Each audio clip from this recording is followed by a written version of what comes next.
is a Cosmic Octave original podcast. Me and Jake running down the street with a handful of comic books, kicking ass and banging chicks and drinking booze No, not and me. smoking Not weed. me. I'm married. Yeah, well, I'm married. Jake. Can't do that. Yeah. Off panel, off topic with Jake and Tyler. Think of the fucking comedy! I finally got it. For weeks, I've been saying I'm gonna get this drop. And I finally did it, just for you, Tyler. Comedy! Comedy! You know what this movie is? Comedy! It's classified as a. Comedy! It's Tyler, all I'm saying is, you get a couple animated animals in a room, and you get some funny actors, and you just have to. Think of the fucking comedy! That movie brings. He is so. Keep doing it. It's just so funny. What? Comedy! What? Well, congratulations. Now our podcast is only going to be this. Yeah, you might as well turn it off. You are nothing but garbage, yeah. Nothing but garbage, guy. Here's the best part. From what I understand, Yeah. people do listen, even though they hate us, which I think is great. This show is full of. Pew pew quip, pew pew quip. Also, what else is it full of? Pizza time. No, just the one word. What is it full of? The Comedy! It's full of that shit. and I'm just sitting here and I'm like, you don't want to listen to our podcast? Just Think of the fucking comedy! the man is so angry about She-Hulk. My favorite is there's one troll. I was looking at the comments the other day, and one of the trolls was like, "Listen, man, none of what he says is racist." And I'm like, You're just like, "What?" I literally was like, what? You're like, all right. okay, I'm gonna end this conversation. But I think it was just really Pretty much fun. what you were like, just like, I'm gonna leave. I think I responded like, dude, I don't even know where to start with you. Yeah. Like, yeah, got it wrong. And it's fine. You're like, oh, I'm sorry, someone's calling me. You just pull out your phone. I'm glad that somebody's, I'm glad that there are people engaging. But my favorite with me. is the people who try to tear us down on the comments, and then Because we're beta the male guys cucks, dude. the guys like Jack O'Lantern who are like, yeah, Jeez. Blow my ears. literally commented to somebody else's shitty yeah. you guys don't even know what the fuck you're talking about, you simp cuck fucking what Simp cuck soy milk whatever that the fuck is a t-shirt. what the Simp fuck cuck ever. fuck. No one would Whatever ever they wear say. that shirt. And this other guy was just like, yeah. What he said. I sign off on that. Amen, brother. Yeah, you know what? I didn't have the balls to say it myself, but I will definitely back you up on what you This said. guy literally opened up my brain and plucked some ideas. It's out. almost like, you know how when you're online and you have Facebook on your phone and you're looking at stuff online like a guitar, and then all the ads you see on Facebook are like guitars. It's like the guy who wrote this comment was like Facebook, and I was like me, and he was already knowing what I wanted to say, but he already got to it before I did, so I can only say yeah. The commitment to the bit. Proud of you. See, you know what? There's a big difference between us and the grifters is that we do have commitment. We have commitment to being. He's great at commitment. He's single, ladies. We have I a commitment to being simped you out. to being. We have a commitment to being decent human beings, regardless of the cost or no cost. Tyler, So, episode 66. yes, 69. What? Wow. I know. Was it 65 or 66? Well, we got to get dick jokes in there somewhere. Let me pull up. We can't just be all well, actually, because that's episode 66, off panel, off topic. Let's everybody. do it. 66. Yeah. How many years is that? One. What do you mean? It's weekly. Okay. Yeah. Well, actually, there are some I was thinking monthly for some reason. I'm like, that's like 6 years. No, if I did anything in the middle of the week, I'd put like a half number on I hope it or somebody something. comments and goes, you guys don't even know how to do math. Yeah. Yeah, then somebody, yeah. Yeah. Man, you took the words right out of my mouth. I was thinking, you know what? Those guys clearly do not know their multiplication tables, and it makes me sick. That guy said it first. All I can do is say, yeah. Tyler, it's spooky month, by the way. Yeah. What? You know what I'm excited for? It's spooky season. I'm excited for Werewolf by Night, and the reason why is Heard it's because gory. I'm way more a fan of like the creature features from like the 50s and stuff, like the Yeah. black and white. I'm way more of a fan of that Universal than monsters. like newer horror. I'm not really a big horror fan. So that's the thing. I want to do a off-panel, off-topic spooktacular at the end of the month because We will. because Halloween is on a Monday. We post on Mondays, so boom. Also, fun fact: the 25th anniversary of Starship Troopers. While you eat your food into the microphone, you I did not. savage. They're fucking vanilla zingers, man. What do you expect? They're delicious as hell. They're fucking good. Yeah, That's a drop. Do you think they'll sponsor us? They're fucking good. What?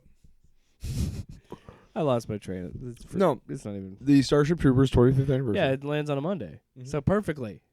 We'll record it and set it up because we're gonna do like we did for the Avengers. We're gonna do a retrospective on Starship Troopers because it is 25th anniversary, November 7th. I gotta get that 4K Blu-ray, fucking saw that. steelbook. A little ridiculous. Who does It's the on art? Amazon. Who's You the can pre-order it. artist on the cover? I do not know. That's a good one thing to know. I should look that up. I'm sure it's on Amazon. Sure, it's on Amazon. Everything is there, including your wife. As we're in my basement looking at my Blu-ray collection, I don't have enough steelbooks, and I want that steelbook. I'm gonna get it. So. You know what? You have about the amount of steel books that a cook would have. So Tyler, we're talking about the past. Let's look to the future. Let's look to the future. And I'm talking about September 6th, 2024. Let me paint a picture for you. Deadpool returns to cinemas. It's Ryan Reynolds, but not just Ryan Reynolds. We get Hugh fucking Jackman returning as Wolverine for Deadpool 3. I had So, let's get such into a fanboy hard-on all day. What was that, Thursday or Wednesday? I don't remember. This past week that they busted that out. And then did you see the other news? He's confirmed to be wearing the yellow suit. I don't see that. Where did you see that confirmed? By some insider. Who? Give me your sauce. It was RK Outpost. It's not like I said, give me your sauce. RK Output. It was that Star Wars girl. Yeah. It was Geeks and Gamers. Yeah. Uh, I like how there's you know what? By the way, there will be no Griff report. We have too much shit. They're actually such good. Some of these people are actually such good friends with Geeks and Gamers that they refer to them in their comments on us as G and G. Yeah.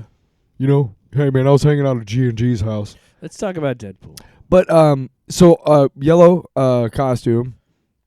It's been confirmed by an insider, and it was Who? seemingly confirmed. I don't know. What outlet is on? Why are you mad at me? Why can't I just I make wanna- shit up? I don't. It was some inside douchebag who's had like previous stuff, inside stuff that is panned out. So don't it's like, want you okay, well, putting out clearly he lies. knows what he's talking about. I don't know. Some fuck. Wow. I wouldn't be surprised. But the question is, It'd be awesome. is he going to wear the Jim Lee one from like the 90s, or is he going to wear the Uncanny X-Men, the brown and the yellow? I would like to see the Uncanny X-Men. Although I wouldn't care about either one I don't know. because I feel like the brown would look better on screen. it probably would. Yes, that bright blue and that bright yellow. Yeah, because they're gonna have to mute the yellow in some way. Because even Deadpool's costume, it's still like a red, but it's more of like a crimson. It's a little bit lighter in the comics, and I guess that because some things look better on a page. Than they do. Yeah. But remember the yellow wheelchair in Multiverse of Madness? That did not look that great on screen, but it was such a great callback. It was like Such a awesome. hold-on. I'm thinking maybe they do because he still had the ashy white suit from Deadpool 2 on when he was typing. I'm thinking, are they possibly actually going to do a real X-Force idea where Wolverine's wearing like the ashy Well, white? that would be the X-Force from like the 2012, I think, It's when they were like, Rick Remender, I think. yeah, it was Psylocke, Wolverine, Deadpool, Domino. Yeah, I think so. But yeah, they all had the same color scheme. Yeah, it was all Deadpool black also and had, white, yeah, and he that had was red eyes. referenced in the. Deadpool too. Yep. Yeah. So anyway, I actually have that costume in Marvel Strike Force. what do you think? How much money? Like they had to just back the truck up into Hugh Jackman's driveway and just be like, take as much money as you want out of this. You know what? I 'Cause actually. I gotta feel like hang that's on. a huge. I'm telling you, most of the budget is gonna go to Hugh Jackman just being Wolverine. Wait a second. Okay. Sure. Now these two guys are clearly been friends for a long time. Yeah. Like a long time. And I'm willing to bet anything that Ryan Reynolds said at some point in the past, hey, man, like they were joking around, at a party or something. He's like, hey, man, you got to come back for Deadpool no matter what, even if you retire. And he was like, haha, or whatever. And then he retired. And he was like, hey, man, you got to come back, for Deadpool. And he was like, no, I'm not going to. He's like, just to let you know, I'm going to keep asking you until you decide to come back. He and said like at the end of 6 Deadpool years, too, that like he was 6 years later, dude. 6 years later, every fucking day for like 6 years straight, Ryan Reynolds has texted or called Hugh Jackman every fucking day, sometimes twice a day. Hey, are you coming back for Deadpool? And finally, one day, Hugh Jackman was like having a great nice dinner with his wife and his family. And he's just like, da-da-da, and he gets a text. He looks, I he's could like, use a new house. and he just goes, I could no. use a new And he goes, bathroom. you know what, love? This fucker is not gonna. I'm not gonna do the accent. You know what? This guy is not gonna leave me alone. Here's the thing. I might as well go back. The fans would love it. I'm still kind of itching to play Wolverine again. Why not? He's never going to let it go. Well, Let's just do it. But look, here's what I'm saying. Then he said $10 million for 30 seconds. Sorry. I don't think that Hugh Jackman doesn't love the character and love playing the character. He was the character for 17 years. Mm-hmm. But I'm also thinking that he was truly done after Logan. True. And then Ryan Reynolds called him up and said, or Kevin Feige or whatever, whoever had those conversations was like, we have an idea.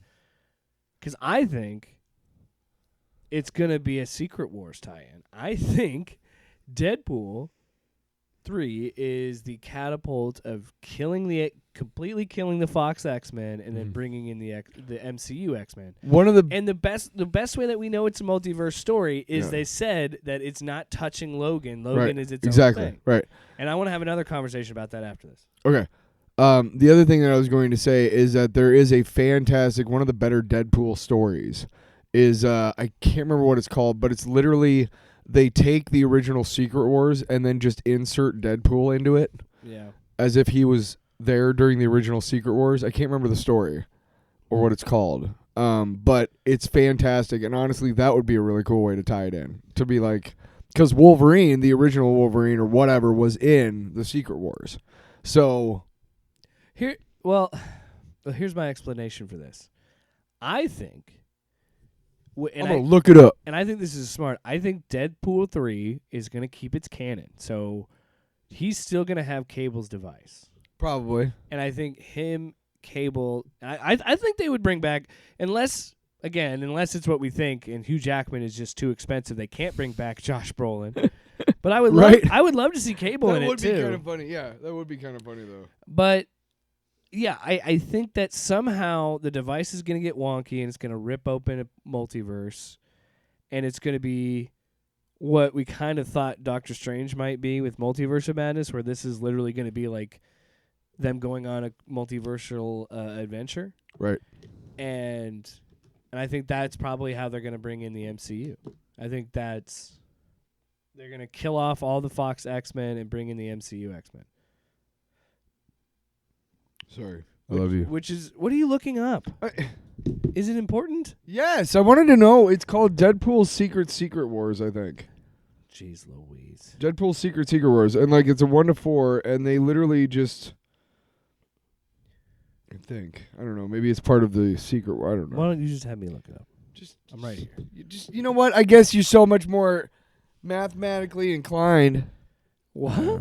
Anyway, what do you think? What do you think Deadpool 3 is going to be? I really don't know, but I like your idea. And again, that touched on my brain touched on that idea that I remember reading about that story. I've never read it myself. Cullen Bunn wrote it. It sounds like a really great idea because I loved the original Secret Wars, so I'd love to see how they kind of skewered it and whatnot. Cullen Bunn is one of the better Deadpool writers for sure. Yeah. So I've never read it before. Maybe I'll try and go by Barnes and Noble, who could be a sponsor of the show. I've been reading Scotty Young's Deadpool run. Yeah. Which is 20. Interesting. He took over after Gary Dugan finished. I've never been a huge Deadpool guy in the comics. I actually have a lot of Deadpool comics. Well, see, here's the thing. The Deadpool that I know is that shithead that Rob Liefeld created, which is nothing like Deadpool is now. Well, yeah, and honestly, I do... And I get that it's Ryan Reynolds, so it's going to be different. But I would like to see... And they kind of leaned into it with Deadpool, too.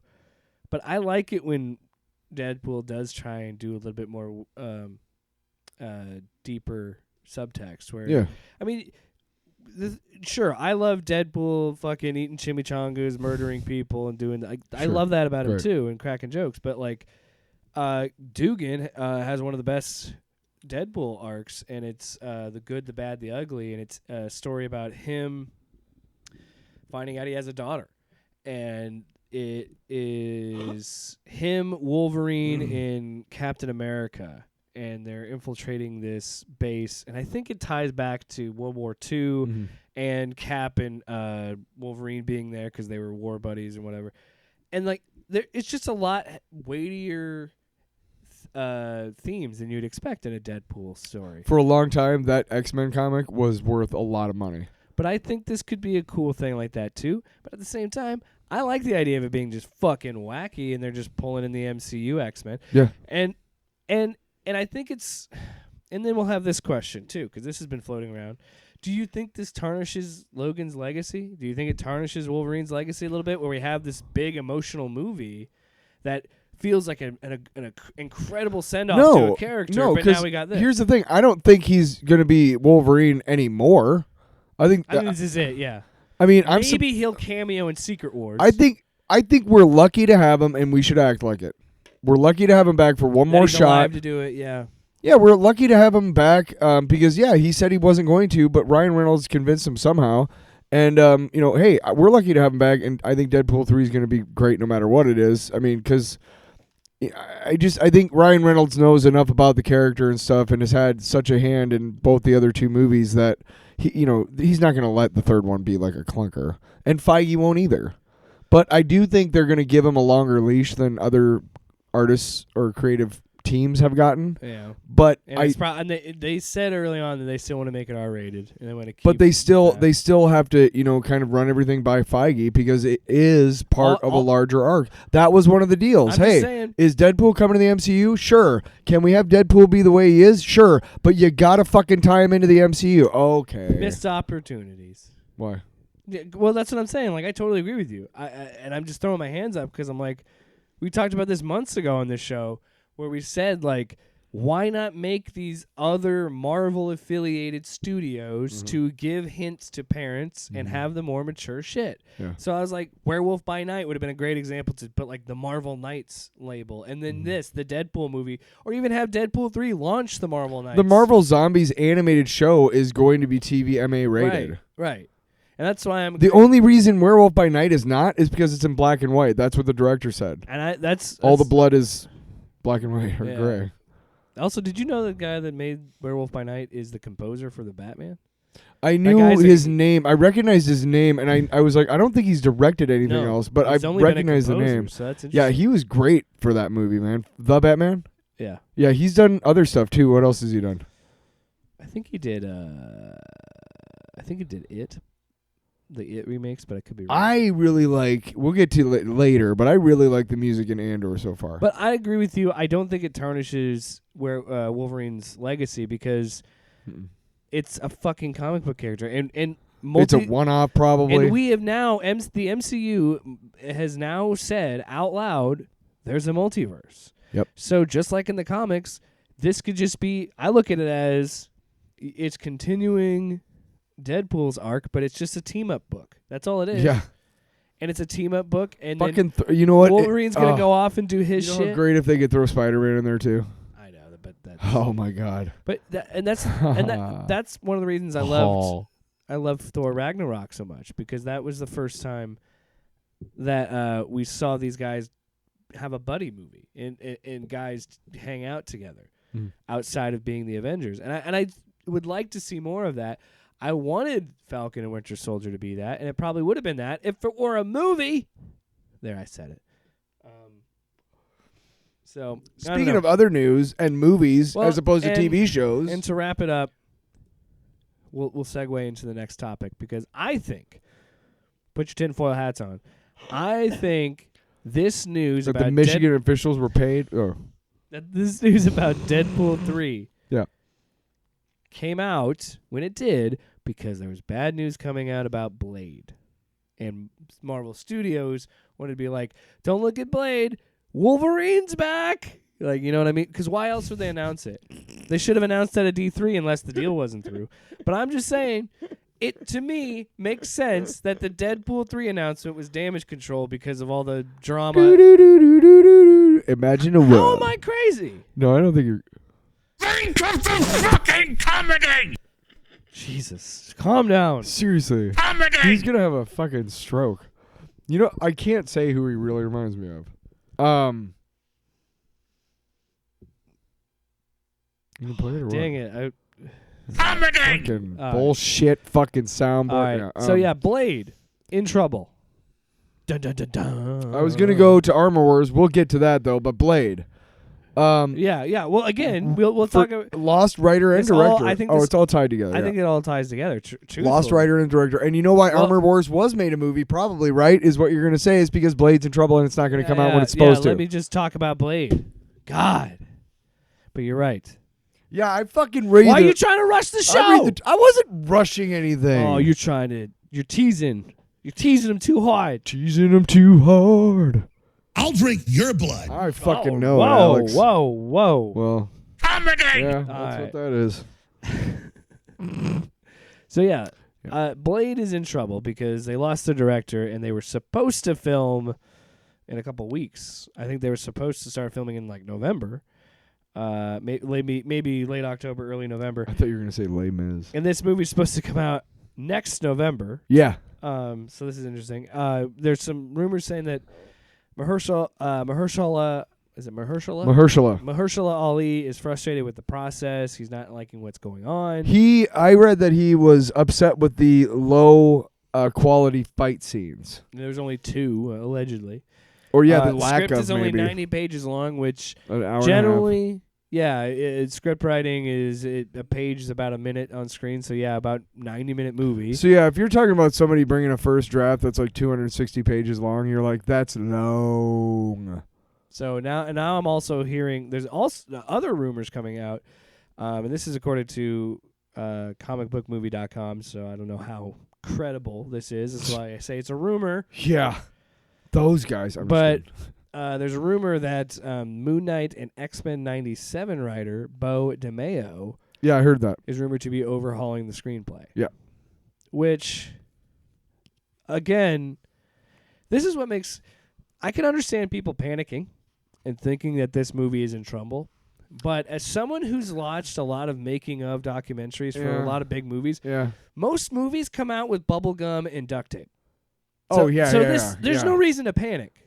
As much as you want to say like everything was planned and everything came together exactly the way it's supposed to be. Look, you and I work in radio. We know, part of the fun of it, but also part of the nature of being in it is knowing that something's going to go fucking wrong. Murphy's Law make real shit happen. Like Tombstone, one of the greater movies, one of my favorite movies. Great movie. It's directed by some guy, I think George P. Cosmatos or whatever, but almost everybody that was on the set knows that the guy who was originally supposed to direct did not know what he was doing. It was his first Hollywood movie. I can't remember his name. But Kurt Russell basically stepped in, who's been in Hollywood his whole life to that point, since he was a kid. Walt Disney died scrawling something about his name or something when he died. He was like, whoa, Kurt Russell. or something. I'll have to look that up. But he's been in Hollywood for a long time, and he literally like Michael Biehn, Bill Paxton, all the people that were Powers Booth, all those guys that were in it were like, dude, if it wasn't for Kurt Russell, that movie doesn't get made. And he was like, I don't want to, be the director or whatever, but he had to do what he had to do. Yeah, there's so many stories of movies that have drastic changes in the script and drastic rewrites and that. It happens all the time. I do want to say that it was Blade director was Bassem Tariq was the director that stepped down. Mm-hmm. They said and tweeted all the right things. Yeah, it was they put going together a killer direction, cast and crew.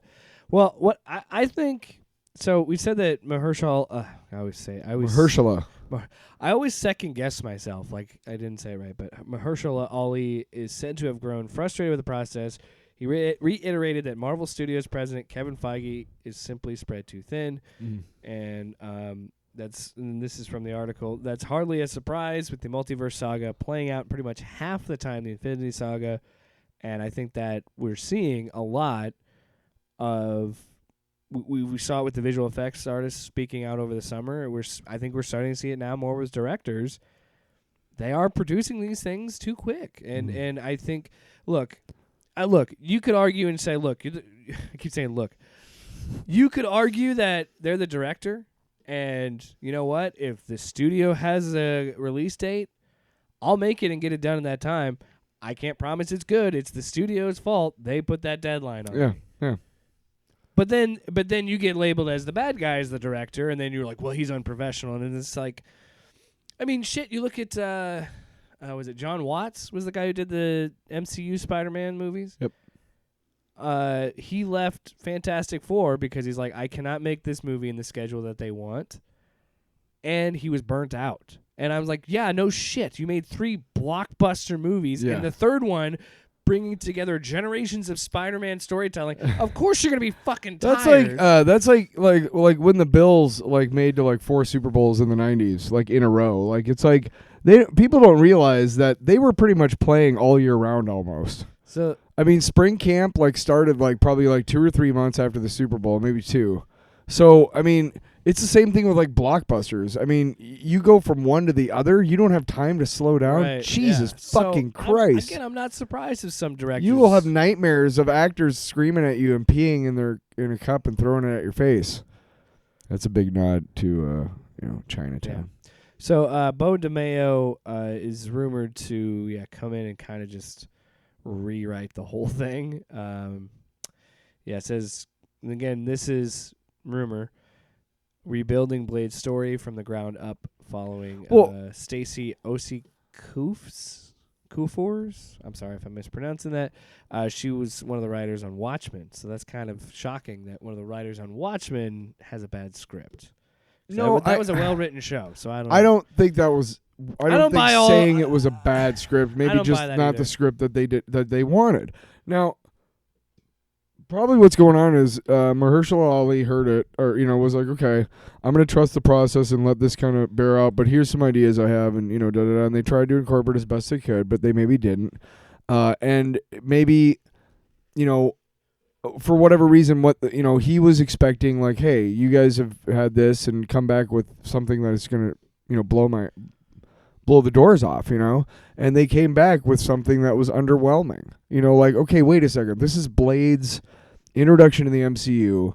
This is, a character that people know and love, and this is what you bring me? And this, I guarantee you that Bo DeMayo, I guarantee you that he and Mahershala Ali are going to work probably side by side on the story together, instead of the way it was, which was Ali saying, hey, here's some of the things I want, and then them coming to him with a script afterwards.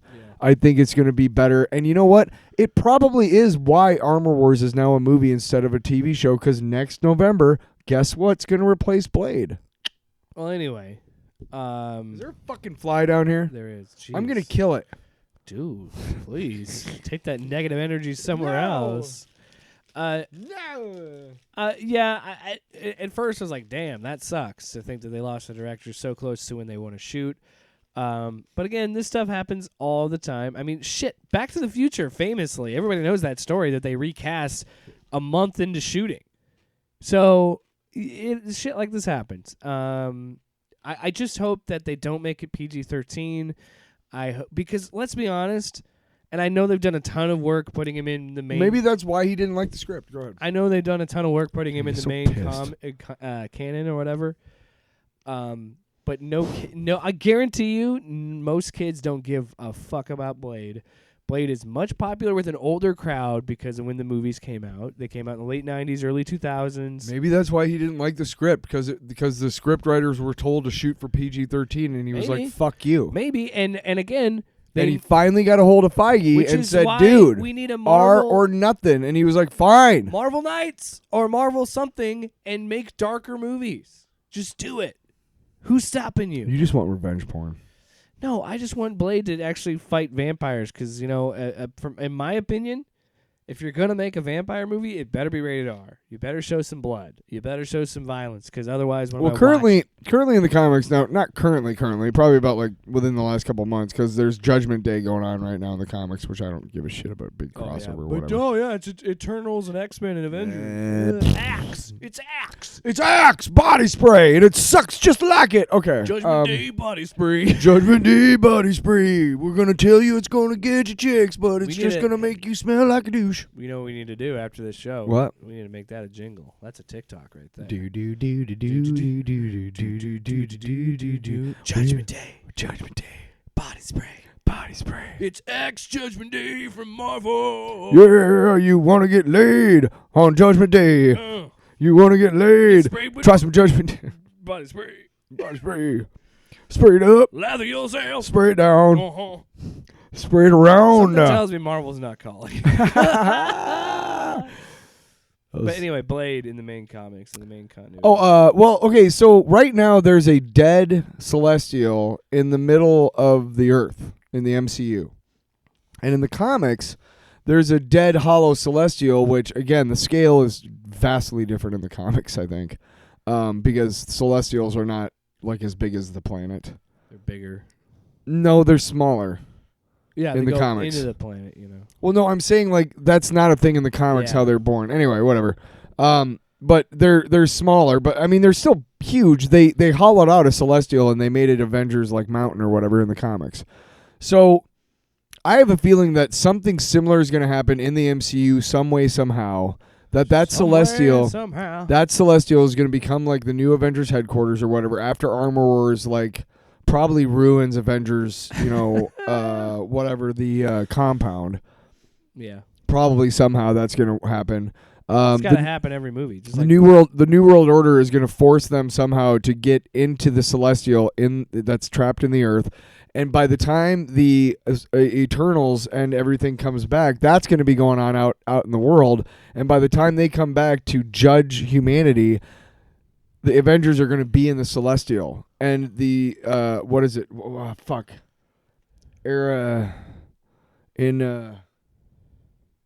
the fuck is his name? The name of Celestial. Arishem. Yeah. Arishem, when he comes back and he goes, okay, I'm going to judge humanity or whatever, and he's going to see that they're in the dead Celestial, and he's going to be like, oh, fuck you, man. And that's going to lead to something having to do with, I think that's how they're going to get to Secret Wars with Kang's help somehow. Yeah. A cosmic, like, love-hate triangle. Yeah.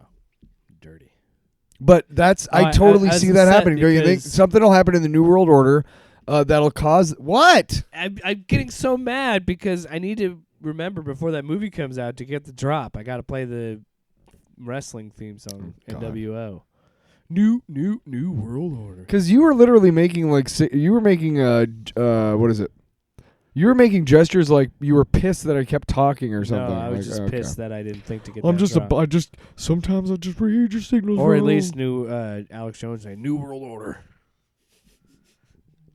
Captain America, New World Order. Somebody's texting my ass. And then I would say,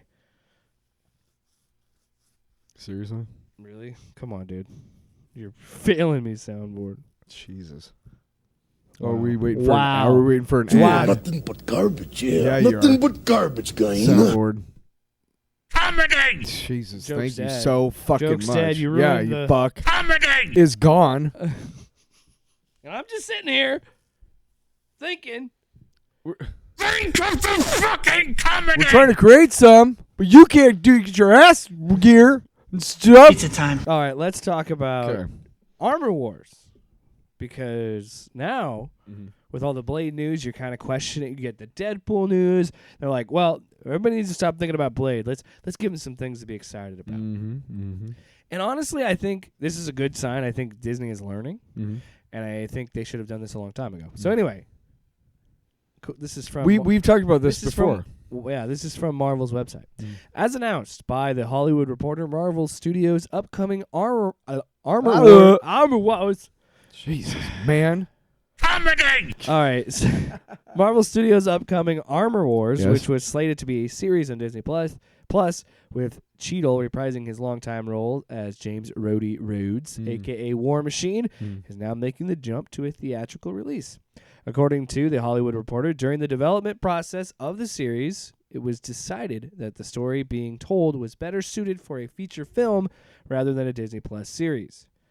Yes, Sir Lester, who has been serving as head writer on the show, is now shifting over to write the feature. I think this is a really smart move because I feel, and I was group chatting with some buddies, and I said I wish they would have thought this through and had this for Falcon and Winter Soldier.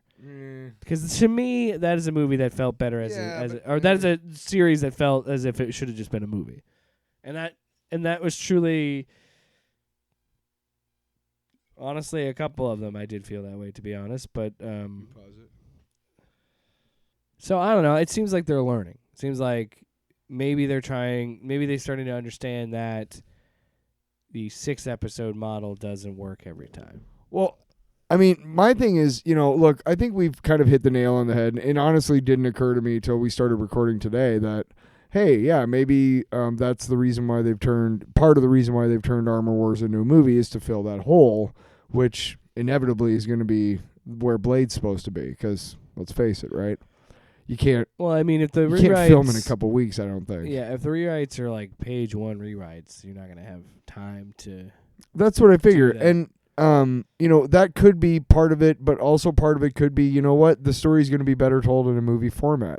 And that is good news because that shows that they're willing to switch it up if they have to. Yeah. And let's be honest, even if they wanted to do this, they're kind of, you want to believe that they're like, you know what? This just actually fits better as a movie instead of shit. We need a movie to fill time. Yeah. We're going to make that a movie instead of a series, okay? But okay. it's been one of those things where it's like a DC project where it's been delayed for so long. It keeps getting delayed. Because remember, this was announced when they first announced Disney Plus shows, like, at all at that D23. Yeah. So we've been waiting forever. I remember to I see thought this. that was odd. I was like, why Really? Armor Wars now? As Tony Stark is dead. It's almost not fun without Tony. Wow.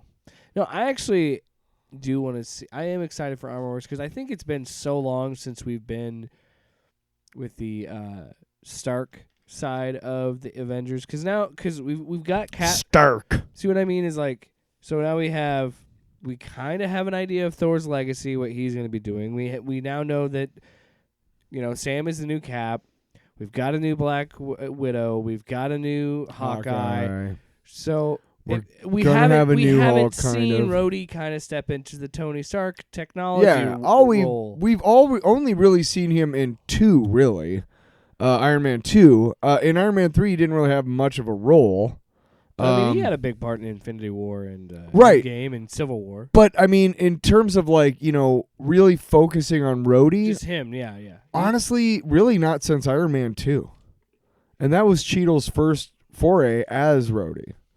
So I'm excited because I think they would be really missing the boat, man, if they didn't have a Don Cheadle vehicle for the MCU at some point. I think he's such a good actor, and he really is good as Rhodey as well. He's kind of inhabited the role. I think maybe he took it on as a favor, at first, and then he was like, "Oh, this is cool," with the but then the he saw stuff. like, "Oh, I can make this Marvel money."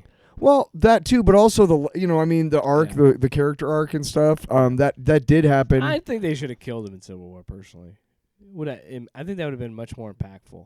Don't you? Yeah. Why fake out his death? Like, why? What the fuck is wrong with you? I think they should have killed him. Let's kill him. Why? Because nobody would you do dies in that? the MCU. No, the only people that have like died are Tell me more. who? Tony Stark, Thanos. Chris Evans likely is getting like Steve Rogers. Captain is America's gonna dead. die. He's old now. He's dead. He's dead. He died.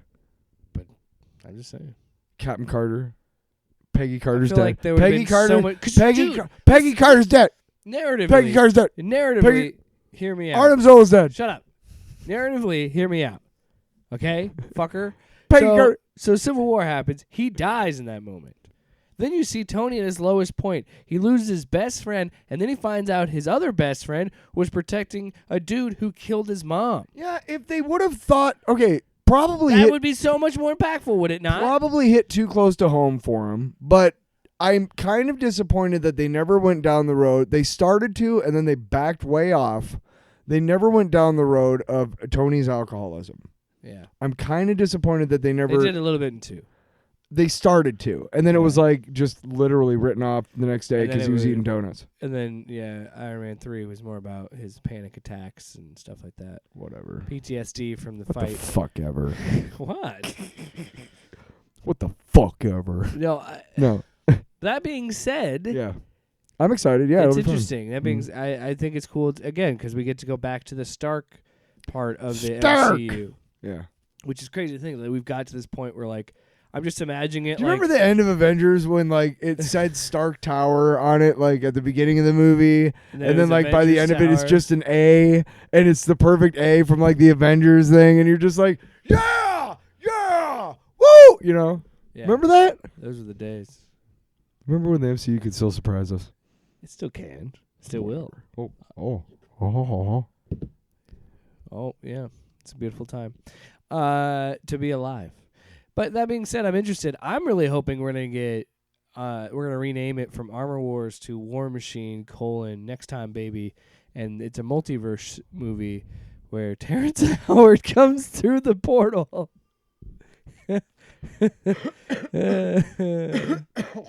You know how long I waited this segment to make that fucking joke? So long. Did you guys see me in Hustle and Flow or Empire? Well, I'm back, baby. Just like I said, so. The original. That's how pissed is he right now when he sees that too? That this Armor Wars thing turned into a movie. Hey, like, let's be that honest. dude got fucked. Let's be honest. Let's be honest. He pretty much did. Yeah. And no matter how much you want to love RDJ, the fact is that he could have said, "Hey Marvel, look, of course I want to make all this money, but I also want to keep, the continuity and Terrence. Maybe there's a very good chance that Terrence Howard has been known to be difficult to work with. Yeah. But Yeah, and here's the thing, though.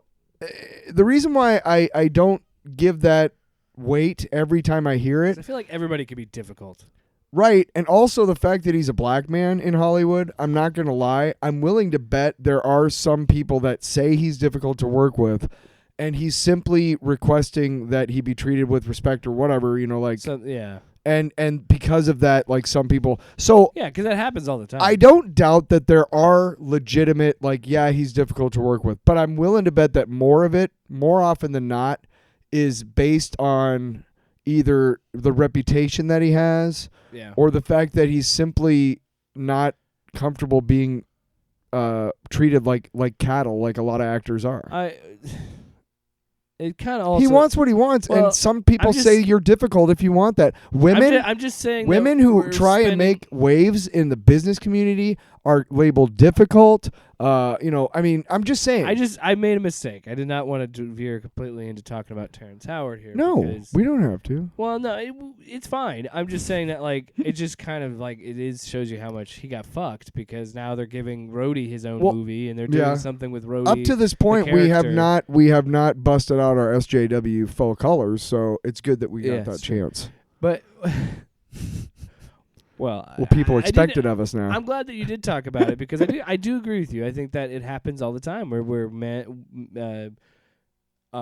people get labeled as difficult to work with, Mhm. men and women, Mhm. and yeah, they might just be wanting, and they could be difficult to work with. I don't know. I don't fucking Okay, know. you know what a great example is Katherine Heigl. But- No, fine. We just move on. I want to talk about Armor Wars itself. I think we're spending too much time talking about fucking Terrence Howard. But Well, fuck me. Okay, so we're done talking about Terrence Armor Wars. Howard, come on the show. I mean, it's gonna be fun. Okay, so what's next? next? Well, what else is there to I talk mean, about? what else is good? But that's the thing too. Is like I was gonna put on the video clipping this out. Like, what is this fucking thing? Like, what is this supposed to be? Because they're saying that it's Tony tied Stark's. to Ant-Man and the Wasp. Oh, I don't know. Somehow it's like connected to that. And Well, yeah, but in the original comics, Ghost used Stark's proprietary technology. I swear to God, if we do fucking Tony Stark AI in these movies, I'm going to be very pissed off. Because as you wanted to talk about the Bruce Willis stuff, I just think that we need to let these things just end and exist in the time that they existed. Here's the thing. Because Bruce Willis give you. Let's lead it into this. So Bruce Willis sold his AI rights, so right. people could So do deep fakes of in other words, what's happening? I had to explain this to my mom this morning because it is weird. But basically, he's retired. It's not something we thought would ever happen. Right. Well, he's retired from acting, and so, but he's allowed. My question is, does he get to choose who plays him? Does he have a proxy that goes to auditions and says, okay, this is for Bruce Willis, and then they have to be able to afford the deepfake technology, I guess? I don't even think they have to do that. I think we're getting at a point because we've seen it with Star Wars, where James Earl Jones did voice Vader in Rogue One. He's retired now. We didn't talk about that. We can talk about that briefly, but yeah, he retired. Similar story. He retired, but he gave his deep fake, like his AI, like his likeness essentially, to Lucasfilm. And strictly for use as Darth Vader. And to Reese Beecher to do the role. That's it. And I think, yes, that is interesting. I think that's a cool idea. But with going back to the Bruce Willis thing, I don't even think they need anything other than they could just take footage of what he's saying and pull from all the stuff. Because think about it.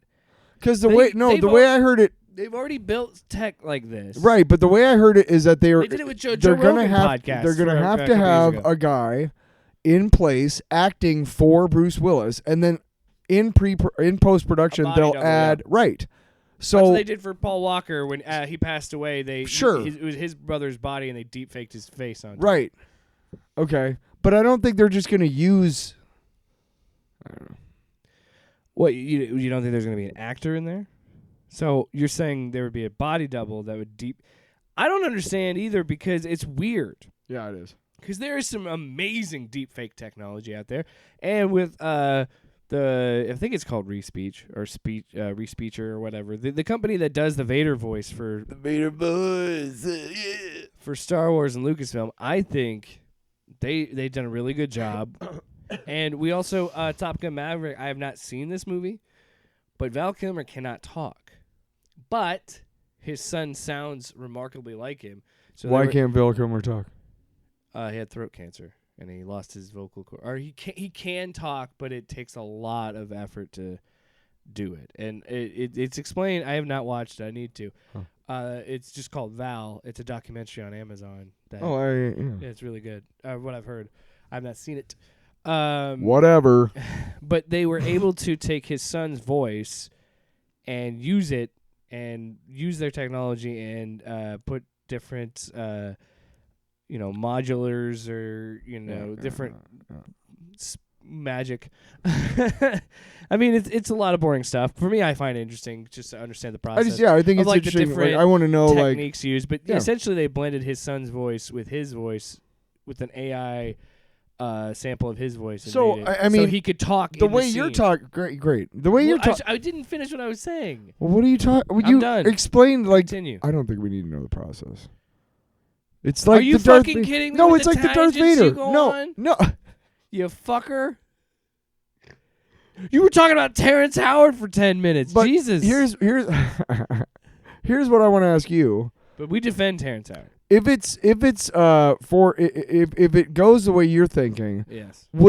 Are you saying that it's possible for somebody, if they had enough money, to make a shitty, cheap ass fucking movie, guerrilla shot, all that, Yeah. But if they had enough money, they could have Bruce Willis in their movie. Dude, stop talking about that. We need to write that down because that's an amazing script. That is an amazing idea for a movie. That these dudes try to make a movie and they find somebody that looks like Bruce Willis. Edit this out. Yeah, you cannot have it. This is ours. We Fuck own you. We know RK Outpost has the money to get this done. That's a Fuckers. great but that's something to think about. You could do that, I guess. I'm just like, that's what I'm wondering about. Like, how does it work? Like, can anybody with the amount of money buy it and then just put him in the movie? See, my like, are there people out there who are like, finally, my fucking fantasy gay porn of Bruce Willis? You know, wow. I'm saying if there's like a rich guy out there who's really into Bruce wanted Willis, to see John McClane railing Rambo. I'm just saying, that's the site. let's take it to its logical fucking Yeah, extremes. I know. Okay, You see it on I'm the- saying is I that agree with you. right? You're right. That's what I'm curious about because I want to make that movie. I don't know if I should do this now. Yippee-ki-yay, motherfucker. Oh, I do. You don't turn it off. Holly! We did it. Think I'm fucking stupid, Hans? Ho ho ho, motherfucker. Now I have a gun. You know what that is? Ho. No, What? it doesn't work. Yeah, fuck your soundboard. Think man. of the fucking comedy! Think of a fucking soundboard that works. I'd agree. I'd agree. I'm. Like, thanks for just fucking putting me on blast on the podcast. Is that Tom Brokaw? Huh? I was Tom Brokaw. I was Tom Brokaw. Tonight in America, Also, the news. but another That thing. was a fucking spot on Tom Brokaw. But I'm by not. the way. What's stopping? Like, it sounds weird, but the Bruce Willis thing has already happened. Fucking Tarkin in Rogue One. No, I know that, That's a but completely CGI well, no, guy. right. But that was somebody's family agreeing. That's different. I know, but what I'm saying is, like, it's not This out is of the the first realm time- of possibility. Of that course. you don't even have a body double. Sure. You just have They had a C- body double, and then they mapped it on. Yeah, sure. I fucking know how the thing works, but what I'm saying is, it's not out of the realm of possibility that Sure. they're totally digital. This is You know different. what I'm saying? Well, yeah, but that would look stupid. You have to have a person in there, or else There's it still looks uncanny stupid. valley no matter what. Yeah. Thank God for that. When you know, Thank it's- God for that. The minute that we figure out the uncanny valley, we will literally destroy Also, ourselves. another reason. we will destroy ourselves. Another reason I don't think it's wise for Bruce Willis,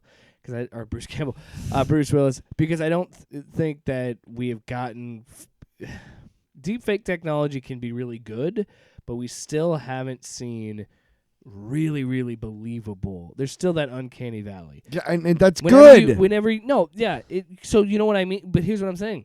So then, don't have them fucking in the movie. Just let these actors and these characters go. Why are we constantly trying to be like, well, the Stanley's estate signed over the rights. We're gonna get Stanley, so we're gonna get this fake fucking prop. He's not a human anymore. He's a prop. He's not a cameo. He's a prop. So wait, they did that? No, but they're going Oh, to. why? They signed a deal. We talked about it on the podcast. Oh, We talked about it months ago, and it's just. must have been. It frustrates sick me that because I day. had the same exact response that I have to this, where it's like, I get what he wants to do and I get that idea, but it's like at some point we gotta just understand that we Well, can't keep recreating dead sure. actors for movies just to be like, oh, Yeah, okay. Point at it. It's a prop. Fair, they're fair, not people fair. anymore. But again, like, my question is the level of involvement. You know, that's my family? big question. No, he's the one who's signing his own rights, so that's already groundbreaking. Yeah, Next to Never James been Earl done, Jones with The Voice, he's the first oddly one doing timed. it. They're with like the- around the same time. Yeah. right. But my question is again, like, is it like a website, like a clearinghouse, like a Cameo, where you sign up and pay a certain amount of money, and then he, sends you like, here's the data for my deepfake shit. Yeah, You know what I mean? and it. Is that what it's like? Is it going to be vanity? Like, I'm seriously, if that's the case and it's under $100,000, I'm going to buy one and I'm going to have a video of me punching out Bruce Willis, just because it would be funny to me. Because everybody will be like, "Yeah, you could punch out Bruce Willis," and I'll be like, "Here it is," and they'll be like, Yeah, Uncanny Valley, dude. And I'll be like, damn you, Bill Gates. And that's my tangent. That's a movie. That's the climax You know what, I got of a the movie story. of us I trying got to a have movie. Bruce Campbell in it. Bruce Willis. What the fuck is wrong? Bruce Campbell join in too. God. We could probably get him. Yeah. He's a nice guy. Mm-hmm. If we wrote a decent enough script and the craft service was good. I'm just saying it's okay to let these characters go. 'Cause, Yes, it is. especially Darth Vader. Like we've seen a lot of Vader, and it's okay to just move on from the characters. You know, come up with new shit. I'm just saying. Anyway, let's talk about some shows that we watched over the week. I was trying to get you to break. Didn't work. Let's talk about She-Hulk. Yeah. The Retreat. I don't know. Episode 7. I saw that some Marvel fans, and again, you can't call yourself Marvel fans if you're Where the not fuck is enjoying Daredevil, this dude? show. Yeah. Where the fuck? Where is he, Tyler? I read an article that said Marvel fans are disappointed by the boring episode. Hey, man. I don't know about you, but I've been reading comic books since like the 70s, man. And the fact that El Aguila and fucking Manbull and Porcupine, I'm not that familiar with Saracen. I think I know what character they're referring to, but I'm not familiar as well. But all three of those other guys, man, some of the dumbest characters in comics. Yeah. Some of the funnest, like, deep. I am not a matador. I am Such a swashbuckler. fucking deep fucking cuts, dude. And if you're a fan of the Marvel comics, like, you should love this stuff. You're like, oh no shit, fucking dude. Porcupine looks exactly like he does in the comics. It's awesome. Well, it's like I said last week, and I think I've said it a couple weeks. I'm it's hurting like, for a Yurton. hurting for Yurton. I'm Yurton. I just think that people think this show is going to be more than what it was, and in interviews, I may have been one of those people, but Jessica Gao said in some of the interviews that like this is supposed to be a slice of life in the MCU. Like she's like, we've seen all of the stories with the like world-ending stuff, and it's like this was our opportunity to tell something more just everyday. Right. What's it like to live in this universe? And that's why I like it. And that's why it works for me. Now, and look, I could get it, man. You can be like, ooh, Daredevil. Mask, episode 5. There he is, episode 6. Oh, no, we're doing a wedding thing. Okay, well, fine, whatever. That's funny. Episode 7, we're getting Daredevil. Nothing. Well, what the fuck? Where's my Daredevil? And then I was not that guy, because I was also the guy who was like, it's She-Hulk show. Yeah. It's also, it's fucking Manbull. I guarantee you now, the biggest joke is going to be that he's going to pop up for like a few scenes, like 10 minutes, and then just be done. I would love it. I would love it if he like. Okay, so we saw in the trailer like he flips over and then he like stands up or whatever. And then there's another scene when she's I like, would I think love I it like this guy. if it was the last thing of the entire series. It was like the the stinger at the end of the credits.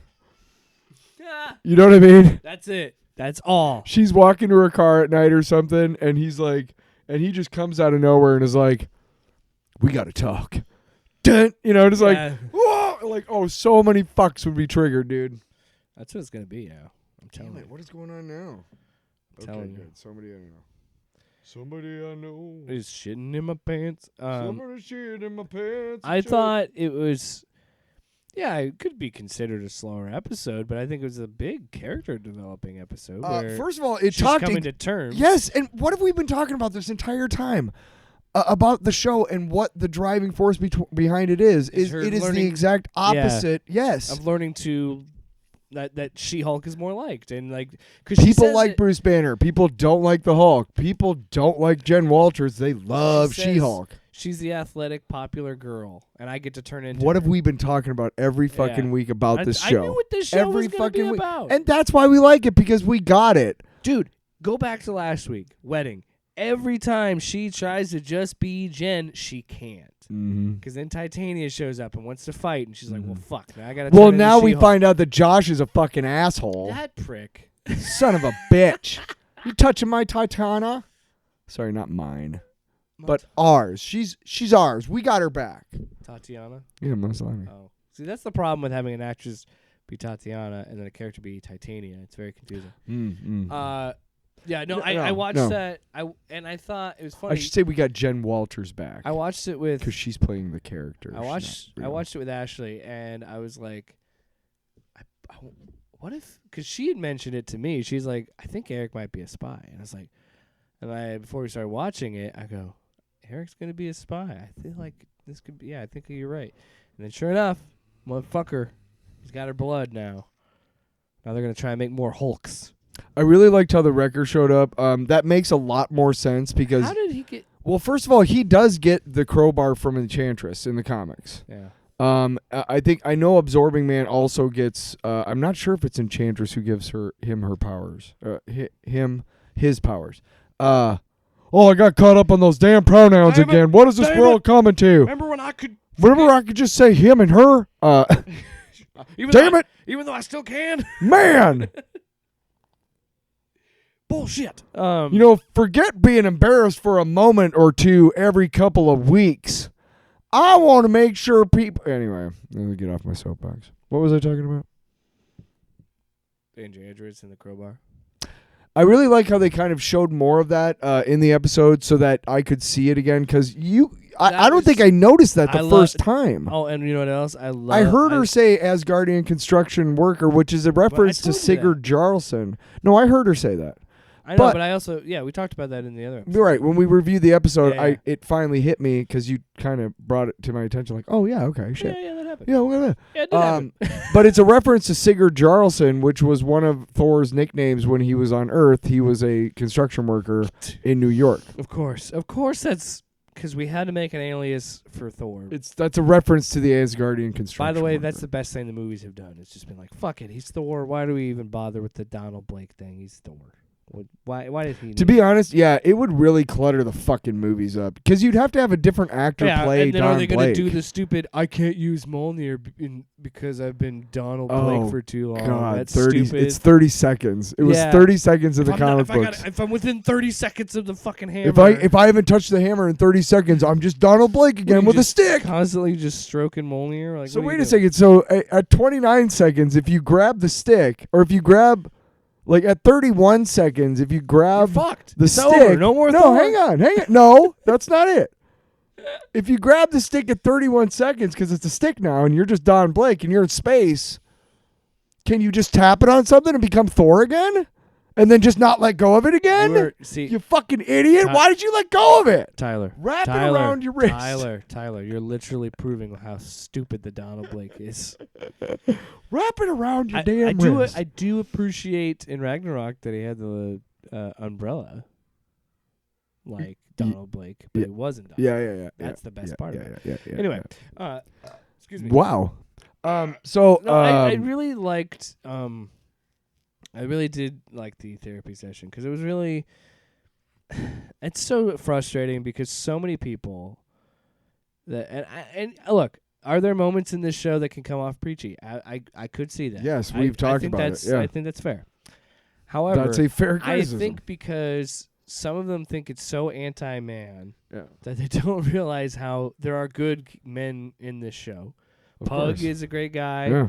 Emil Blonsky is a great guy. The guys in the therapy session are great guys. Yes, that was a really nice moment. But that's what I mean. It's like she was like to see that that moment. It was like it's the pretty girl. She's the athletic girl, and I can turn into her. And it's like, and again, it's such a cool idea to be like how it's so different than Hulk, where it's like she's so. And that's insecure. The way it's in the She's she's not. I'm not saying grifters. I'm not saying she's insecure, but she she's like anybody else that has self-confidence issues, and then boom, she can turn into this giant green superhero, and right? Yeah, who everybody loves, right? And it was a really nice moment. Here's I got to be honest. Oh, the part when they chant "delete" it was hilarious. Yeah, delete it. With the part, okay, so obviously the intelligentsia thing has been going on for like a week or two now on the show. Yeah. And honestly, there was a part of me that was like they were trying to get her to be Jen Walters, so then they could ambush her in the therapy session. Yeah. And then get her blood or whatever. I was worried about that for a second when I was watching the episode, and then I paused it to see how much time was left. I'm like, there's not that much time. I also wouldn't be surprised, and I'm glad they didn't do that because that's a stupid twist. I think the twist is going to be that Abomination's still a villain. I'm sure that has something Got to to do be with the it. final episode, Right, but She's I got really her and Daredevil fight got- Abomination. No, I got to be honest. I really like Abomination the way he is now. Just chill, like, all right, man. Hey, man, I don't want to be in your Thunderbolts movie. I'm not doing it. I'm staying here in my resort. Tim Roth is great in the show. I love him so much. I fucking love Tim Roth in general. He's great in Reservoir Dogs. He's done other stuff, but that's the one I always remember because that's Here's the one a where he's tip. bleeding out on the floor. And it's Did like, you- shit, man. Did you know that in the opening scene, Tarantino tells you who the snitch is? I was too distracted by the foot because it's a Tarantino movie. There's got to be some gratuitous foot shot. What? The first opening scene. Oh yeah, you're right. It's about halfway through. I'm sorry. Anyway, what's Do you want to hear how? Oh, I also find it really funny Just walk by it. that they're totally nonchalant about wrecking your car. Right. It happens. I'm sorry. Apologize with money to my car. Yeah. That was funny. Apologize with money. Also, was that a funny product placement joke? Kind of. You I don't hit know. my Prius Prime. Your Prius Prime is like they said. Like I feel like that was. I kind mean, of a, it wouldn't surprise me, but I don't know if it was You've seen those intended. cheesy car commercials Yeah. that MCU characters have been doing, so I wouldn't be surprised if it wasn't. Yeah, fuck 'em. That's a funny. Fuck them. Whoa, lordy! All right. So I give the episode a 8 out of 10. 8 She-Hulks out of 10 She-Hulks, and the reason why I gave it an 8 instead of a 6 because. Nothing. Don't worry. Sorry. The reason why I gave it an 8 out of a 6 instead of a 6, I gave it an extra point because it wasn't the greatest episode, but I loved the deep cuts again. Loved how they actually talked about these are actual human beings wearing suits. And like, oh, maybe you should put it back on until you get it dry cleaned. Oh yeah, he took his mask off. Yeah, and it was, Codependency. dude, he looks exactly like the fucking comics. It was really Also, cool. Anyway, I love that those two were codependent. yeah. And then when she said that, and when he did the codependency, Mm. and then there's like, all right, why don't you two split up? And he's like, you see what you did? Like, I really just enjoy I really enjoy how pissed off like simpletons get. Like simple-minded people get over nothing. And they're so pissed off that Daredevil hasn't shown up. Well, again, it's She-Hulk's show. They're so pissed off because it's anti-man. Well, there's plenty of redeemable and wonderful men characters written in the show, but because you are just hearing from some douchebag on YouTube what's wrong with it, you wouldn't know that. Also, I like to point out that they don't actually in the show itself portray the doctor that she hooked up with as a bad guy. No, in fact, no. You could kind of read that when he left, but maybe he did. See, the thing is he's under the pretense that she doesn't know. He doesn't know that she can turn back, or she turns like he doesn't know the thing whole. the thing that bugs me when I was watching and this even episode. in the courtroom scene, he's not treated as a bad guy. No, but the thing that bugs me about this episode more than anything is that I totally get where she's coming from when she's waiting for the text. Like, I totally fucking get it, right? Even though Josh turns out to be an asshole anyway because he's, It's whatever. a relatable thing. Everybody's been there. But before we know that, right, it's like, okay, yeah, like, what the fuck? What did I do wrong? What, you're spinning out, right? I totally get that, but I just know that there's fucking assholes out there who are like, oh, well, that's what you get for sleeping. You know what I mean? Giving it up. Yeah. She's a whore. I didn't get that one. And by the way, if you are a guy who will literally spend... Think of the fucking comedy! By the way, there's nothing illegal with being a guy and stringing a girl along to get her in bed, and then once you get her in bed, completely ghost her. There's nothing illegal about that. It's just you're a bad dude. You're just a shithead. Yeah. Yeah. You're a fucking dick. It's not illegal. No. But you are a You're just dick, shit. and you shouldn't be allowed to date any women in my family It's because just- I'll kill you. No, Just I'm like just if kidding. you cheat on someone, it's not illegal, but No. you're still shitty. But you're still a shitty human Yeah. being. Yeah. Exactly. It's not illegal to go on YouTube and lie for money, but you're still a shitty human being. Mm. Is that too soon? I'm gonna have to sneeze. Yeah. You know what Jake's allergic to? Grift. Bullshit. Oh, Grift. Bullshit. Bull grift. Bull grift. Nice. I like how there's the breath in there. Nice. Think of the fucking comedy! I hope that we get a comment on this one that's like, well, you guys just have to use sound drops from these guys to make your funny And stuff. I say, you know who else does? Tiki Watiti. Duh. Yeah. I like so it. I don't know. I'm excited to see. I'm excited to see what else comes along. I'm excited to see what else comes along, and I've been very satisfied with the show so far.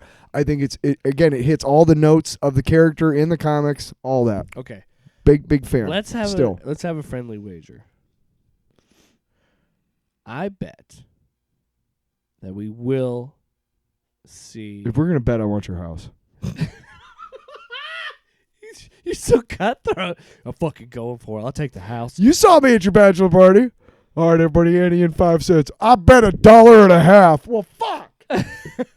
Looks like Tyler ruined the poker game I said again. A friendly wager, meaning like I gotta buy you. I did ruin the poker game at the bachelor party, though. A 6-pack of sodas or Hey, Zingers or whatever. I think I got a pretty good hand. I'm gonna Annie in 10 cents. I'm gonna go ahead and raise $5. Well, fucking thanks, Tyler. Name one Little Debbie snack cake you would want, and that will be the wager. Ooh. To be determined. I'm talking, TBD. I'm talking Hostess.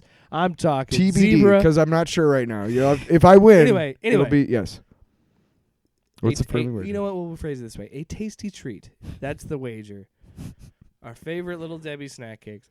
What? I am betting Yes. that Daredevil will be in the last 2 episodes. Meaning, if he's only in the last episode, you get yourself some Little Debbies. What do you think? Right. So you're saying he has last to be 2 episodes. and he has to show up in episode 8. I will give you even an end credit stinger in the next as episode. long as he shows up at all. That counts in All the right. 2.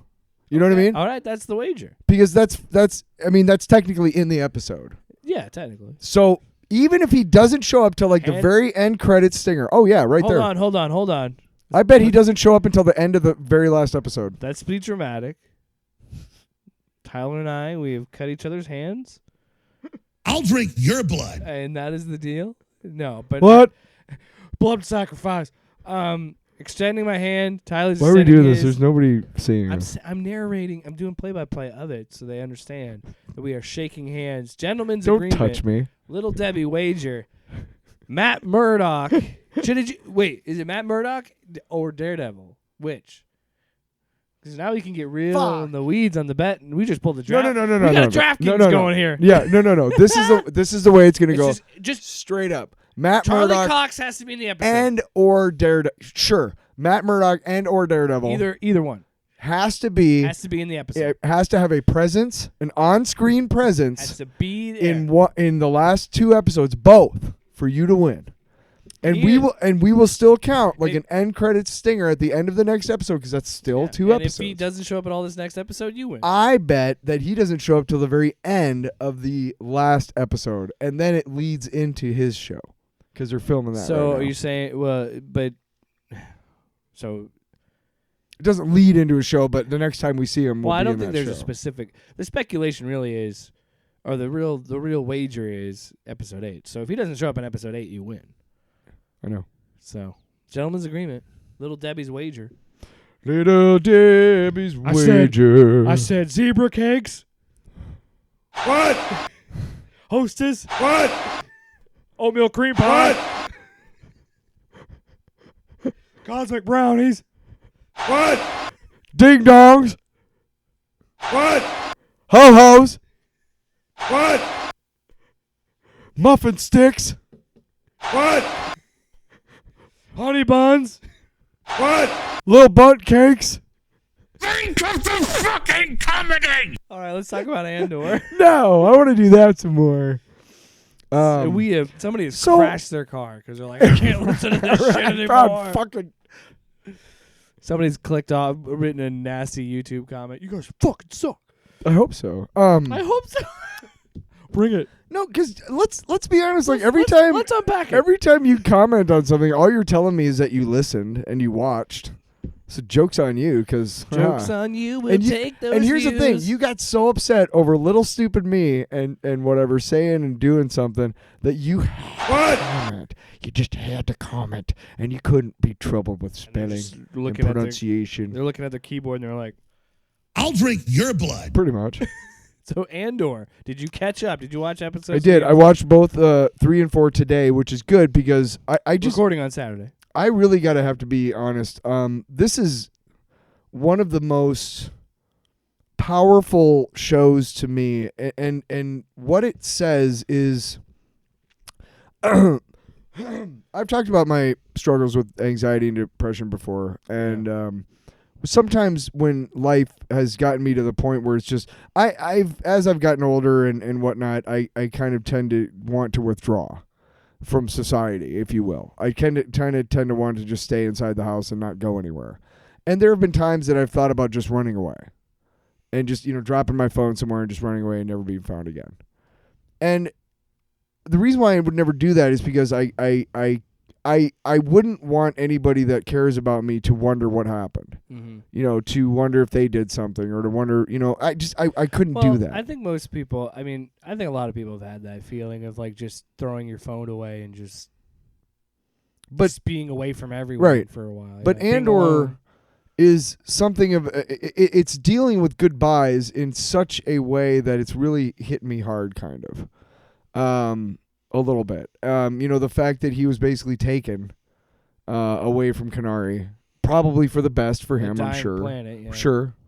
Pretty much everybody. His fucking robot. Oh my god! After Like that robot breaks my fucking heart, after man. the mining accident, everybody left. So, yeah. No. BB is or B. Is it B3? BB EMO or something? B4 EMO? I don't remember. B2 EMO, I'm pretty sure. B2B EMO? I don't know. B2 EMO? Come on. They just call him B. But B is great. And is it's he a because bumblebee? like we talked is he a fucking about bumblebee? It's like we talked about before. Wow, dude. Think of the fucking comedy! It's like we talked before that he's like an actual prop. He's not CG'd, And you can tell a lot of the stuff. It sounds so novel, but man, when real light hits a real object, it makes a big difference. And to see that he's more of a motorized thing and like actually emotes, and you identify pretty quick with the little guy, the little red guy.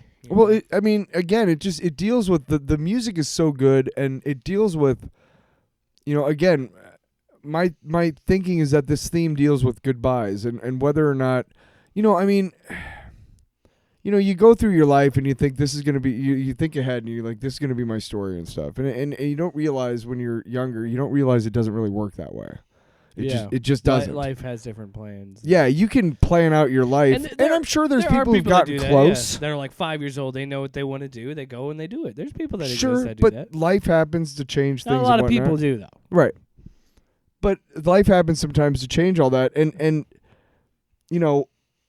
what is your story? What is your story going to be? How does Andor get to where he is in Rogue One? Yeah.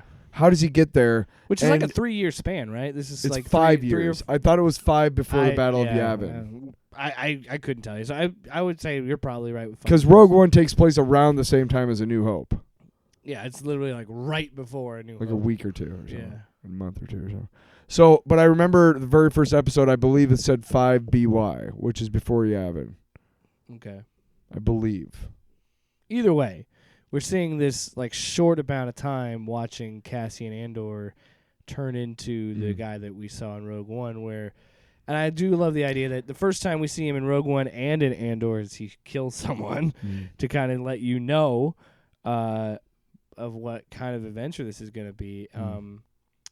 I think, with episode 3... I loved watching the fucking corpos just get fucking blown away. So funny, it was awesome. funny story. The in-laws stopped by to visit and help watch my son while I went to work on Friday.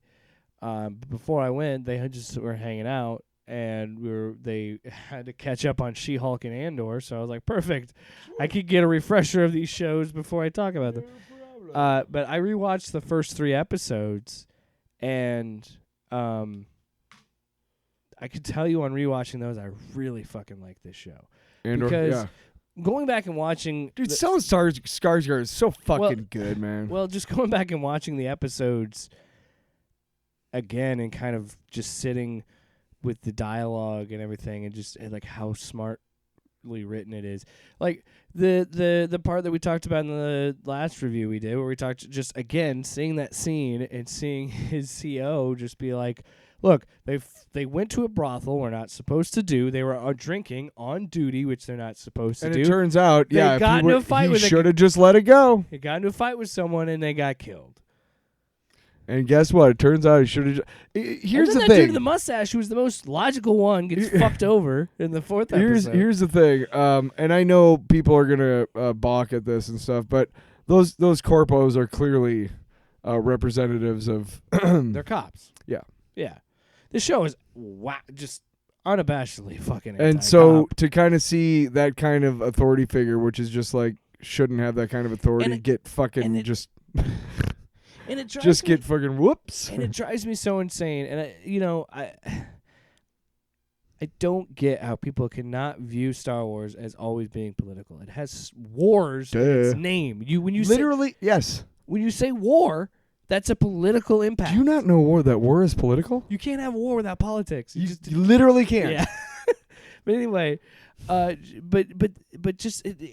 People, there's some people that talk about people how don't shout across borders. Okay, there's people that talk about how this doesn't feel like Star Wars, and I'd say that's total bullshit because these corpos are fascist cops. They're they're imperial lights. They're imperials light. And that's the funny thing is we even make the joke. We kind of joke about it in the fact where we see the dudes in the council in the white robes. It's like those corpos are fucking nobodies that are in this one squad. And again, that's the world building of like how meticulous it is. Like, this is our sector. This is our jurisdiction. And da-da-da-da-da. Dude, I love the behind the scenes into the intelligence of the Imperials. Yeah. Real quick. So fun. I knew I would love this episode. Episode 4, the one that just came out this week. Yeah. Because we finally got to see a little bit of the inner workings of the Empire. And I am a nerd for that political shit. And look, I have my problems with the prequels and their politics because I just... But I love the scenes in the Senate. This is different because this feels compelling. I'm sorry, George, but some of the dialogue... Did you ever see the Simpsons episode where they're watching the prequels? Yeah. And they're doing the Senate or whatever, and like it's like an hour later and they're still doing the Senate, and like, oh my god! And finally an AT-AT like bursts in, and they're like, finally, and it's like. And then he goes, point of order, and he starts saying something, and they're like, well, you have to wait until your turn. He goes, okay, and this AT-AT sits down and opens a newspaper. Sorry. No, look, that's a fair point thing of to order. say. I just didn't find the political scenes in those prequels as compelling as I do with this. I think, like, when he's... Well, this is more desperate. Yes. The stuff that happened in the prequels was large and affected so many different people. Even in the prequels, we still didn't get an inner working of the Empire. We kind of saw how Palpatine did all the things he did to become the Emperor, but we don't get to see what we're seeing here, which is like just, again, how boring and meticulous these are, and like how... It's a bureaucracy. And it's a fascist system, so yeah, of course it's going to be like this. And my favorite thing was that dude, the head dude, who said, we're doctors. We're here to clean out infections. And so it's like, that is such a beautifully written line that these... And this is... I like that guy a lot. He's a good actor. And why perfectly cast. I like this show, at its core, it is an immigration story. It's a story about radicalization. Oh, and by the way... so fucking smart. I know that no grifters will probably get this because they're too focused on other stupid shit. Yeah. But what they won't notice, probably, is that all of the Imperials are humans. Yeah. You know? And so they might think, well, the Imperials are they're inclusive. Like, look, no, they're not actually, because the Imperials have a strict no aliens or no non-human rule. Wait, like almost like a master race, like a Nazi. Yeah, weird, right? It's almost like the stormtroopers are Nazis. Yeah, you never see an alien stormtrooper. It's almost like all the officers are white dudes? What? It's almost like Homelander is not supposed to be somebody you're supposed to look up to? It's crazy. Crazy stuff. No, man, this show, again, I went back and rewatched episode 3, and the scene where is it Stellan Skarsgård? Yeah. Well, Luthen his character. Yeah. When he shows up and has that conversation with Andor, that was fucking good. And then to have the tension of that with the corpos going through the town, intercutting it is so great. Also, shout out to Tim being a fucking piece of shit. Still mad at that dude. How did he pull Bix, by the way? How did it? Right? That dude. Damn. Also, I mean, here's my thinking is that if he's such a shit that he thinks he did so wrong that she'll never forgive him, so that's why he acted the way he did to get killed. And dude, seriously, you're a fuck in so many ways, dude. Not only are you a fuck for telling, but you're a fuck because, dude, you literally hadn't. I would love that life, man. Yeah. You wake up, you have a purpose every day. You make a meager living. You have somebody beautiful to go home to. Yeah. You're in love. You know. So what did you think of the Mon Mothma scene in episode 4? Loved it. I loved all. I liked that he did like a little disguise, and they had this whole front with the sword. I liked after he got his thing on, and he was like trying it out. Yeah, like, that was cool. But yeah, I love that they had like a little back room that was all coordinated and stuff. I like again. But we don't think about that either. Like, this is how you do politics. She goes in into Star the Wars bank movie. and all new faces. You know, like, I mean, it's totally true. Like, guerrilla politics, like she's trying to do, is not easy. And we're seeing that. We're being kind of introduced to the fact. And by the way, Mon Mothma's husband, how did you pull her? Because you're a fuck. You were a fucking dildo, man. You believe this shit.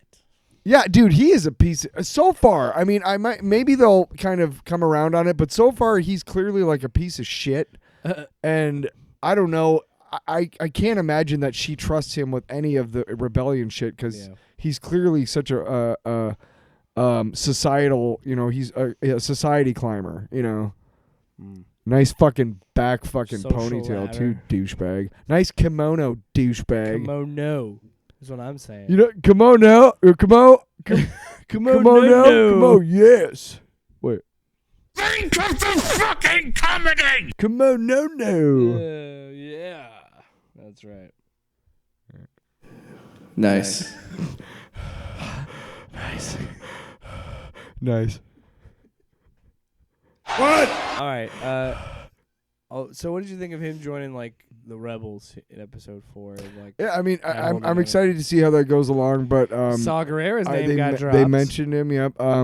No, I'm just excited to see this different side of the rebellion, the underside of it. You know, the shit that we saw in most of the Star Wars movies. Yeah. The rebellion, and there's a great Cracked article. I can't remember who it's by, but they talk about the reason why the sequel trilogy was doomed is because of the crawl. You have Star Wars, A New Hope, whatever. Yeah. They have that crawl. It's very clearly defined what's going on in the galaxy.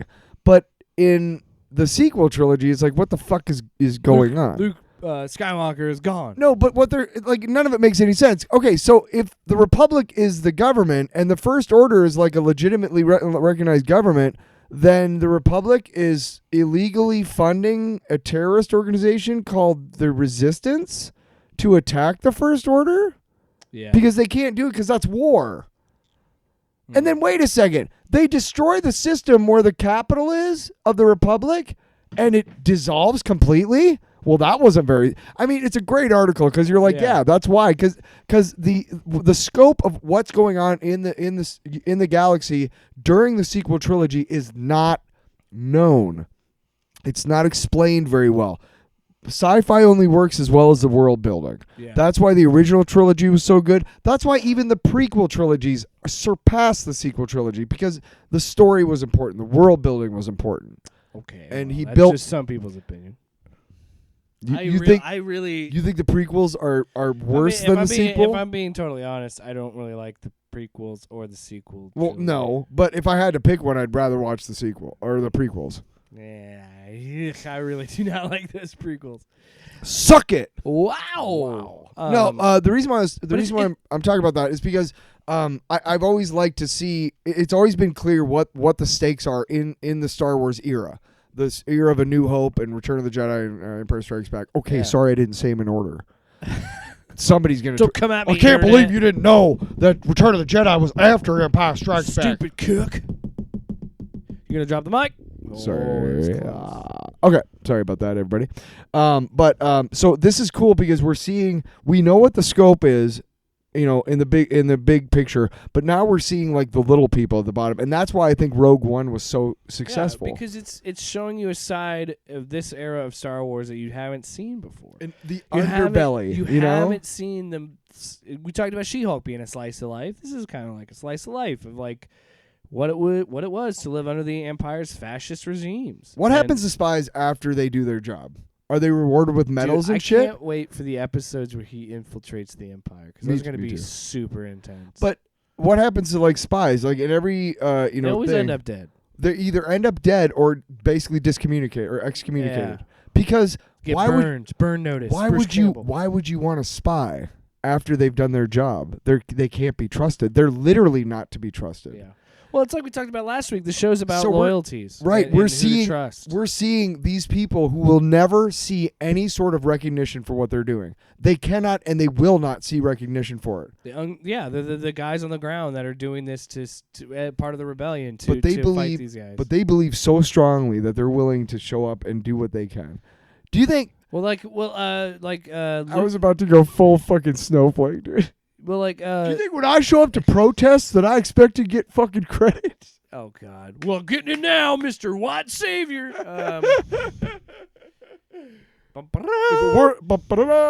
I'm here to save this abortion rights protest. I'm here to lead this BLM. Listen, rally. all you, yeah, right. Can you imagine some dude showing Super up in white front of? liberal. Dude, that's going to be a sketch. That's write that one. Can you down. imagine a guy showing up at the protest in front of Kim's house and being like, "Ladies, I got this." I think I speak for my black friends. It's like, whoa, dude. I don't know how soon that guy would be torn apart. What are we talking about? Andor.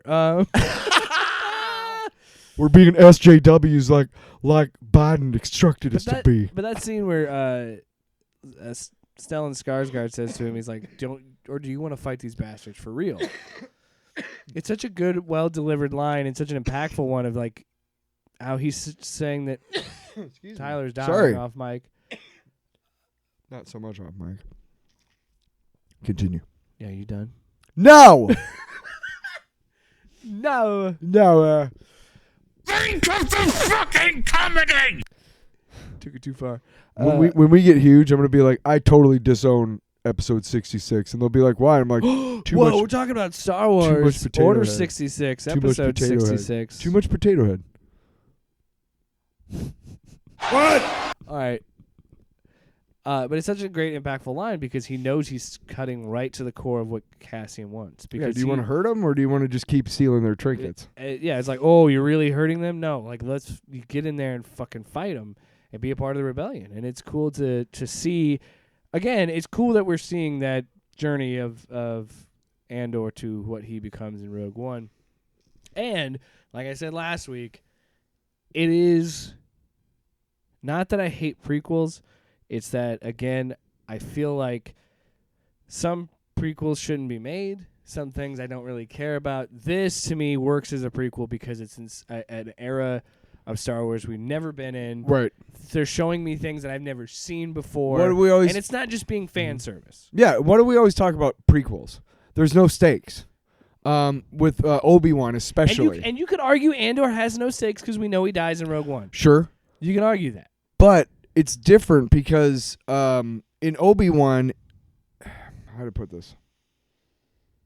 You know that There are stakes in this show, mainly because we know that he dies eventually and doesn't, make it past the fucking battle. By of the way, it Yavin. was my favorite thing about Rogue One Right. is that they all died because it's like, again, it shows you the impact and the level. Right, It's- and nobody will remember their names. no, but they fought. And we do as but an audience. It talks about But anytime. do you think on Coruscant anywhere there's a fucking statue of Cassian Andor? Well, yeah, no. and again, it ties into the original themes that George Lucas had, where it was these people with inferior technology, inferior resources rose up against this big, mighty empire. That's what this story has always been about. And you saw that in Rogue One, and you're seeing it in Andor. You're seeing the struggle that they're going through. And, dude, how did you not fucking, like... When he's talking to B and B can't respond to him and they're tracking him, that's fucking heartbreaking. Yes. I care about these people because, yeah, I know they die, but Dude, but when she was like, That's when it stops. That's when you have to be worried. It's like, shit. Shut up. Also, I love that the Karn got fucking chewed out in episode 4. Butthole got chewed And again, maybe we thought it was so lethargic because we saw cops actually living with their actions. I got to be honest. I thought the best part of that was when he was going to his home or wherever on Coruscant. Yeah. And he kept going down. Like, like the farther you go down on Coruscant, the worse, the less you have. Because, this dude is trying to make a name for himself. He's trying, because it's a show he's about. He's going to turn into somebody. It's a show about radicalization. And he's someone that fucking buys the bullshit and is hardcore fashy washy. Things don't work unless we. All right, that's enough talking about Andor. Episode 3, I give it. I give it 3 dudes hammering the bell out of 5, and then I give episode 4. I just like it. I don't give ratings. 7. I don't do ratings. 7. I got nothing. 7 out of 10. 20 minutes after I gave a very clear rating for She-Hulk episode 7, I refuse to. I don't do ratings. Well, Tyler, it's been an honor, and I feel like we don't have alarm anybody box? that's listened this far has been Misery. That's what you've chosen. Oh, they've seen a lot of it. What? back to the show. Is it long box time? Yeah, it's time for that big ol' Okay, pause it for a second. long box. Think of the fucking comedy! God, I wish that. It doesn't quite do it. I thought it was gonna do it. Man, I would All right, love. we're gonna- I would love to hear him doing that with the fucking effect. Yes, we fucked up. We're gonna stop using that drop. We're using it too much. It's a new drop. We gotta play with it. Yeah, think about when we first got. Where's Skeletor? I'll drink your blood. Oh, Skeletor. Do you have any Skeletor No, anymore? not anymore. I could write a book about what you don't know. What? Do you don't even have what? What? That's all I got for you. I'm sorry. Son of a bitch. So who's going first?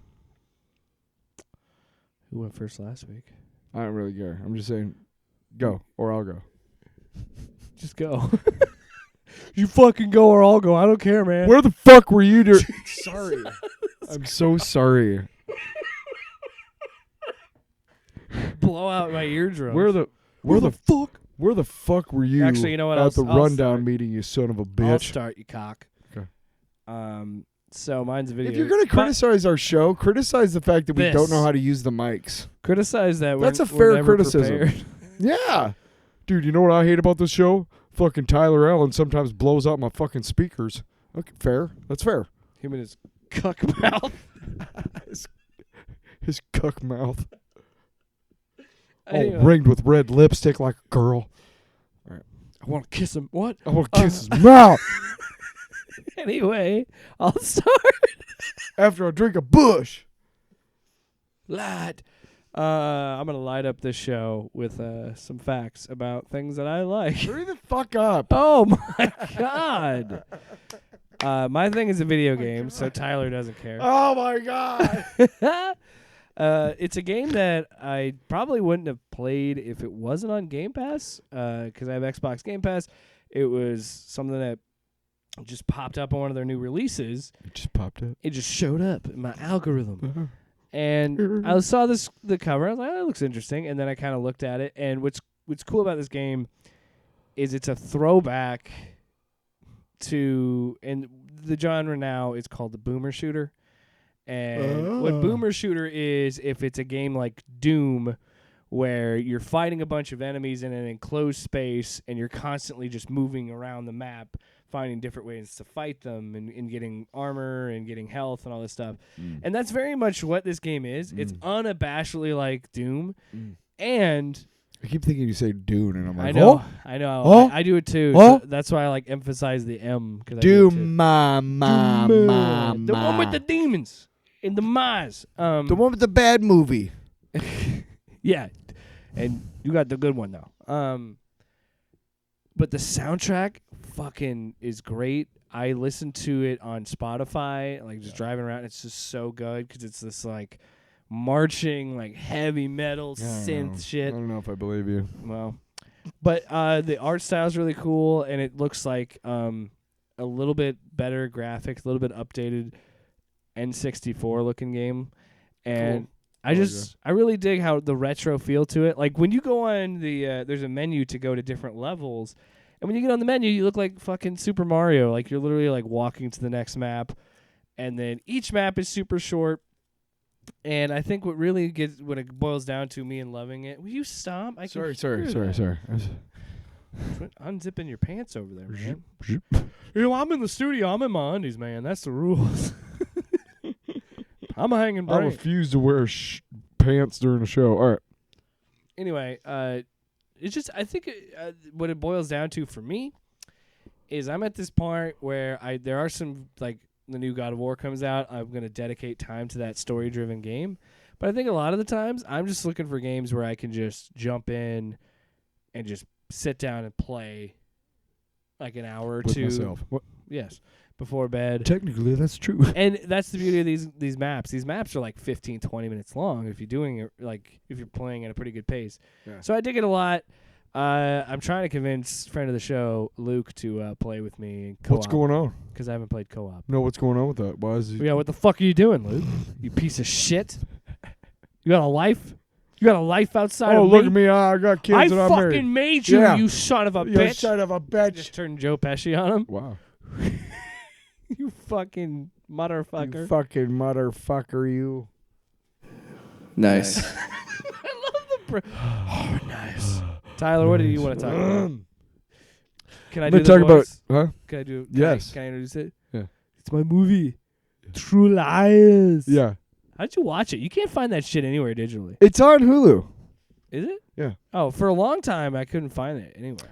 Yeah, I don't know why that would be, but let's first talk about the elephant in the room, which nobody wants to talk about. But let's talk about the elephant in the room. There's an elephant in the room? Well, there's some problematic things about the movie. Sorry. Specifically the representation of people of Middle Eastern descent and whatnot, as all being terrorists, basically, is kind of the theme put forth Are here. you canceling James Cameron right now? No.